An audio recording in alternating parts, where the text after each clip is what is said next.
बज गया चुनावी बिगुल। राजस्थान, मध्य प्रदेश, छत्तीसगढ़ में विधानसभा चुनाव की तारीखों का ऐलान। आ गई तारीख, क्या तैयार है राजनीतिक दल? कब, कहां, कैसे होगा मतदान, कब आएगा रिजल्ट?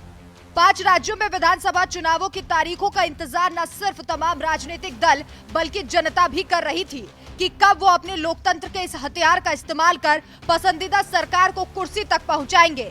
चुनाव आयोग की प्रेस कॉन्फ्रेंस के दौरान मुख्य चुनाव आयुक्त राजीव कुमार ने ये जानकारी दे दी है।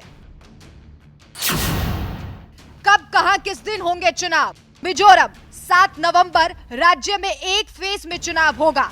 छत्तीसगढ़ 2 फेज में होगा चुनाव। 7 नवंबर को राज्य में पहले फेज की वोटिंग और 17 नवंबर को राज्य में दूसरे फेज की वोटिंग। मध्य प्रदेश 17 नवंबर को मतदान, राज्य में एक फेज में होगा मतदान। राजस्थान 23 नवंबर राज्य में एक फेज में वोटिंग। तेलंगाना 30 नवंबर राज्य में एक फेज में वोटिंग। सभी राज्यों के चुनावी नतीजे 3 दिसंबर को जारी किए जाएंगे। To start with from the Mizoram, the date of poll will be 7th November and date of counting would be 3rd, which is common of course for all these states, and elections in all these states would be completed by 5th of December. So date of poll is 7th November. Similarly, in case of Chhattisgarh, the elections would be in 2 phases. The date of poll would be 7th November and 17th November. The nominations after Mizoram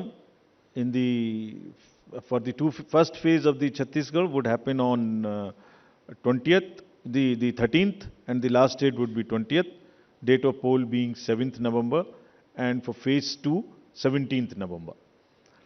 In Madhya Pradesh, this coincides with the second phase of Chhattisgarh, and date of poll would be 7th November. So, first Mizoram and the first phase of Chhattisgarh, then second phase of Chhattisgarh and one phase in Madhya Pradesh.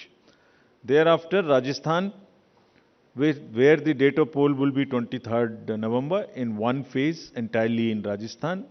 The date of issue of Gazette notification would be 30th October. And date of counting for everyone being 3rd of December. Telangana would go last to the poll, and date of poll is 30th November, with the date of issue of Gazette notification being 3rd of November. And the entire election process would be complete by 5th of December. So this is what is the schedule. मुख्य चुनाव आयुक्त ने चुनावों को लेकर भी जानकारी दी कि आखिर कैसी तैयारी है। 5 राज्यों में 679 विधानसभा सीटों में 1.77 लाख पोलिंग स्टेशन बनाए जाएंगे। 17,734 model polling station, 621 polling station के प्रबंधन का जिम्मा पीडब्ल्यूडी स्टाफ के पास होगा। 8,192 पोलिंग स्टेशन का जिम्मा महिलाएं संभालने वाली है। 5 राज्य में 8.2 करोड़ पुरुष मतदाता है। 17 अक्टूबर को वोटिंग लिस्ट जारी होगी। 23 अक्टूबर तक वोटिंग लिस्ट में सुधार का मौका मिलेगा। चुनावों की तारीखों के ऐलान के साथ साथ सभी राज्यों में आचार संहिता भी लग चुकी है। वैसे तो 5 राज्यों में चुनाव है, लेकिन इस वक्त बीजेपी की नजर मुख्य रूप से 3 राज्यों पर है, राजस्थान, मध्य प्रदेश और छत्तीसगढ़। राजस्थान में अभी कांग्रेस की सरकार है और मुख्यमंत्री अशोक गहलोत है। वहीं मध्य प्रदेश में बीजेपी की सरकार है, मुखिया शिवराज सिंह चौहान है। वहीं छत्तीसगढ़ की अगर बात करें तो यहाँ के मुखिया है भूपेश बघेल। इन तीनों ही राज्यों में बीजेपी के लिए जीत काफी जरूरी है। 2 राज्यों में अभी कांग्रेस की सरकार है और एक जिस राज्य में अभी बीजेपी की सरकार है यानी मध्य प्रदेश में, वहां कमलनाथ की सरकार को गिराकर बीजेपी ने अपनी सरकार बनाई थी। अब ऐसे में इन तीनों राज्यों में बीजेपी के लिए सरकार बनाना बेहद जरूरी है।